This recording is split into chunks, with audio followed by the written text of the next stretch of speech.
you finally met your birth mother, there were all kinds of things, you never having really gotten to know your birth mother, where you actually had very similar um, verbal attributes. No, And I the way, remember you were, yeah, when we met her, when you came for graduation and you got to meet her, I remember you were like, it had a look of just like, wow, here you saw how she responded and just our mannerisms. And here this exactly, which person I was blown away by that.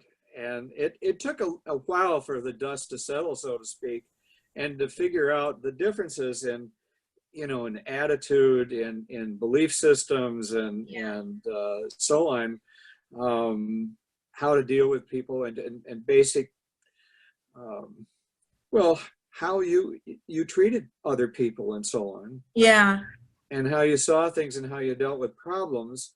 yeah. It took a while for that, the behavioral part to overcome the other part, I guess you would call the genetic part. You, what, can you like, what, like me, you're meaning, I'm not Well, like, how your value system, oh, uh-huh. how you dealt with people and so on, and where you figured out there were differences, and the family you were raised in, and how you treat people and respond to people and so on. Yeah. It took a while to sort that out, I think, for you, and for me Yeah. Yeah. And I think and now, and I just, as you're saying that, I wonder too, just about how much, how you've always protected me and protected me from my from my heart and my feelings. And I was wondering, is there anything that you would have ever wanted to ask my birth mom about, like, is there, in regards to her giving me up, is that ever been a question that you would have wanted to ask? Well, when we first when you guys turned 18, I believe it was, that's when I wrote the letter and asked, and then she responded, Mm-hmm. and you were both reluctant at first, and then to find out about your birth mother Hmm.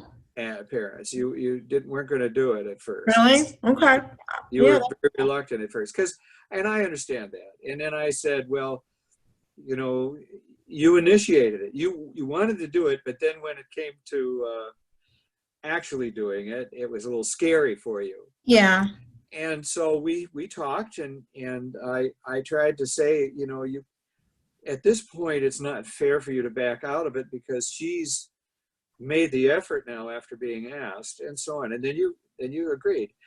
And from that point, we made a connection.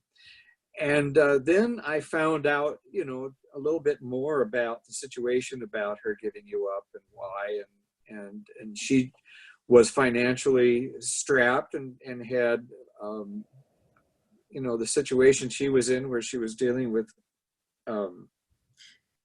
a person that needed a lot of extra help in her family. Let me ask that. Did she tell you this, or did She told me that. really? You know what? You've never told me that. Well, I assumed you knew. No, and that I know. Wow, no. So this is a breakthrough for no. Because she never told me, and she never told Shereen when we would ask her, why we did, she's. It was a financial burden. She was working overtime, doing a lot of extra work. She had a young son that had some difficulty with. I'm not certain how to describe what his problems were.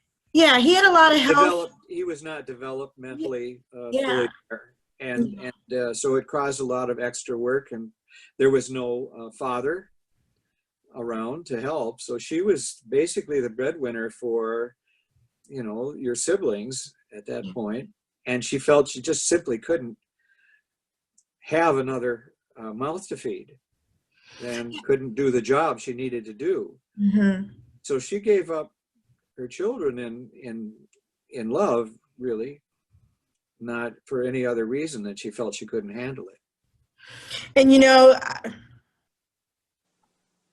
and I would believe that. I think that I know she made this decision wanting us to have a better life. Um, and I think that just hearing that she even still like, keeping, that from me, even when I was an adult, when got after I had asked, just because that was something I wanted to know. And then she's also never shared who my birth father is, and that's something that That I don't know.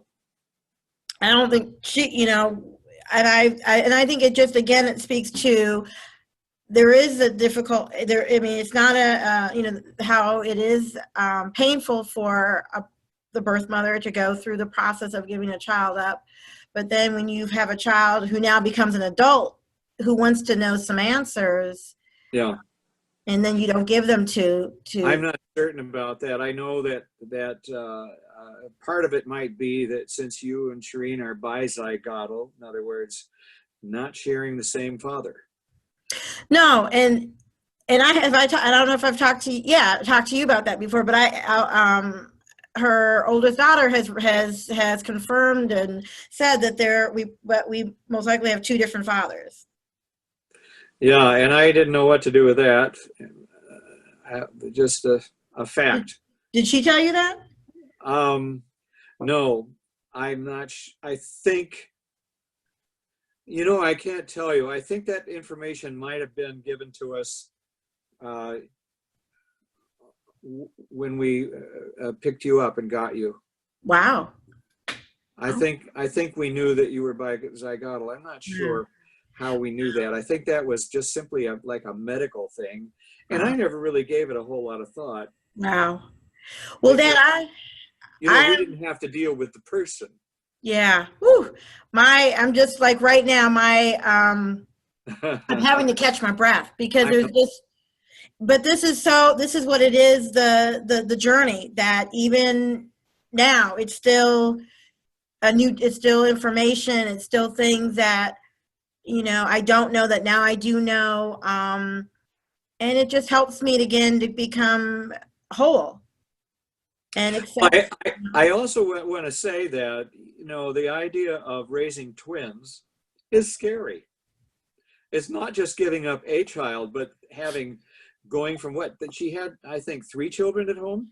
No, she had a total of 8 children. Oh my goodness. And at the time that we were born, she had given up for adoption a boy that was 2 years older than us and had a lot of medical issues, and then the 2 boys above us also had a lot of health issues that she was dealing with. So there was other factors that played into this, but I think she, at that time having 5 other children under probably.